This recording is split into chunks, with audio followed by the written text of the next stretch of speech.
இப்போலாம் பாத்தீங்கன்னா எங்க திரும்பினாலும் ஏஐ பத்தி தான் பேச்சா இருக்கு இல்லையா? சாட் ஜிபிடி, மிட்ஜர்னின்னு ஏகப்பட்ட ஏஐ கருவிகள் நம்மளோட டெய்லி லைஃப்ல ஒரு அங்கமாவே ஆகிடுச்சு.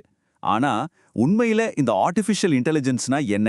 அது எப்படி நம்ம உலகத்தையே மாத்திக்கிட்டு இருக்கு? வாங்க நாம சேர்ந்து ஏஐயோட மர்மங்களை கொஞ்சம் அலசி பார்ப்போம். இன்னைக்கு நாம பாக்குற இந்த ஏஐ புரட்சி எல்லாம் ஒரே ராத்திரியில நடந்த ஒரு மேஜிக் கிடையாது. உண்மையில சொல்லப்போனா இதுக்கான விதைகள் பல 10 வருஷத்துக்கு முன்னாடியே தூவப்பட்டுருச்சு. அப்போலாம் கம்ப்யூட்டர் ஒரு பெரிய ரூம் அளவுக்கு இருக்கும்னு நினைச்சு பாருங்க. நிறைய வருஷமா இந்த ஏஐங்கிறது ஒண்ணு விஞ்ஞானிகளோட லேப்ல இருந்துச்சு, இல்லனா ரோபோக்கள் உலகத்தையே ஆட்டி படைக்கிற மாதிரி சயின்ஸ் ஃபிக்ஷன் படங்கள்ல தான் நம்ம பார்த்திருக்கோம். அது நம்ம கையிலேயே நம்ம பயன்படுத்துற ஒரு கருவியா மாறும்னு யாருமே கற்பனை பண்ணி பார்த்திருக்க மாட்டாங்க. ஆனா அப்புறம் வந்துச்சு பாருங்க 2022.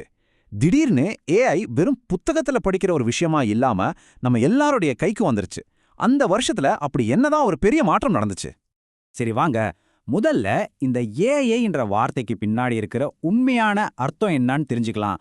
ரொம்ப சிக்கலான வார்த்தைகள் எல்லாம் வேணாம், ரொம்ப எளிமையா இதை புரிஞ்சுக்க முயற்சி பண்ணுவோம். ரொம்ப சிம்பிளா சொல்லணும்னா, நம்ம மனுஷ மூளை மாதிரி கம்ப்யூட்டரையும் சிந்திக்க வைக்கிற ஒரு முயற்சி தாங்க ஏஐ. ஒரு சின்ன குழந்தை எப்படி அது சுத்தி இருக்கிற விஷயங்களை பார்த்து கேட்டு கத்துக்குதோ, அதே மாதிரி தான் ஏஐயும் கோடிக்கணக்கான தகவல்களை, அதாவது டேட்டாவை பார்த்து அதுல இருந்து கத்துக்குது.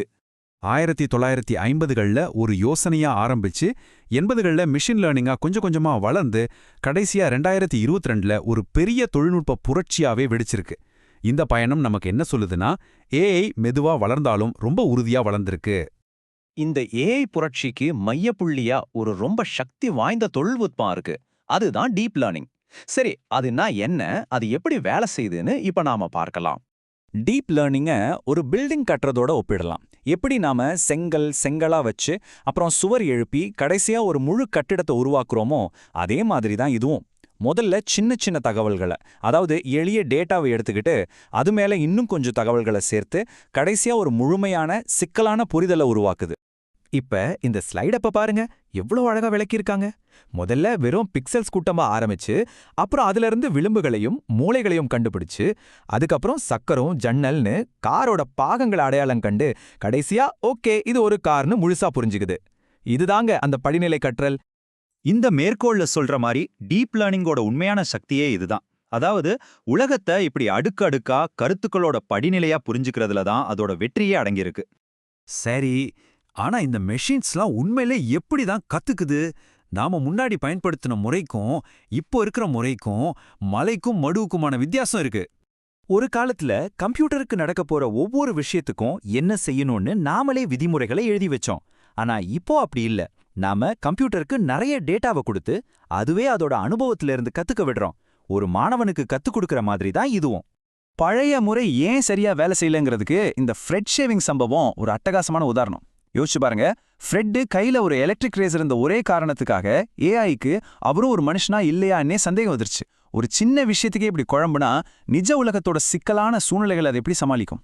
இதனாலதான் இந்த புதுவிதமான கற்றல் முறை ரொம்ப அவசியமாச்சு. சரி, இவ்வளவு தியரி எல்லாம் பேசிட்டோம், கேட்க நல்லாதான் இருக்கு. ஆனா நடைமுறையில இந்த ஏஐ கருவிகளை நாம எப்படி பயன்படுத்துறோம்? நம்ம வாழ்க்கையை இன்னும் எளிதாக்கக்கூடிய சில கருவிகளை பத்தி இப்ப பார்க்கலாம் வாங்க. ஒரு வீடியோ உருவாக்குறதுல இருந்து ஒரு கவிதை எழுதுறது வரைக்கும் ஏஐ இன்னைக்கு ஒரு படைப்பாளியோட சக்தி வாய்ந்த கருவியா மாறிடுச்சு.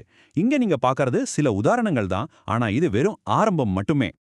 இவ்ளோ விஷயங்களை நாம பார்த்த பிறகு ஏஐ பத்தி நாம மனசுல வச்சுக்க வேண்டிய மிக முக்கியமான ஒரு விஷயம் என்ன? வாங்க அத பத்தி பேசி இந்த விளக்கத்தை நாம நிறைவு செய்யலாம். இந்த மேற்கோள்ல சொல்ற மாதிரி ஏஐயோட உண்மையான பலம் அது ஒரு குறிப்பிட்ட வேலையை மட்டும் செய்யறதுல இல்ல. அதுக்கு பதிலா எந்த துறையா இருந்தாலும் அதுல ஒரு சக்தி வாய்ந்த கருவியா மாறக்கூடிய அதோட பன்முகத்தன்மையில தான் இருக்கு. ஆக மொத்தம் ஏஐங்கிறது ஏதோ ஒரு மந்திர பெட்டி கிடையாது. அது டேட்டாலிருந்து கத்துக்கிற ஒரு ரொம்ப சக்தி வாய்ந்த பன்முகத்தன்மை கொண்ட ஒரு கருவி. முக்கியமா நாம வேலை செய்யற விதத்தையும் நாம சிந்திக்கிற முறையுமே இது மாத்திக்கிட்டு இருக்கு. இதோட எதிர்காலம் நிச்சயமா நம்ம கற்பனைக்கும் அப்பாற்பட்டதா தான் இருக்கும். இந்த விளக்கத்தை ஒரு கேள்வியோட நான் முடிக்கிறேன். ஏஐயோட இந்த பன்முகத்தன்மை நாளுக்கு நாள் வளர்ந்துகிட்டே போகுது. இதை வச்சு அடுத்ததா மனிதகுலம் சந்திக்கிற எந்த பெரிய சவாலை நாம தீர்க்கலான்னு நீங்க நினைக்கிறீங்க? யோசிச்சு பாருங்க.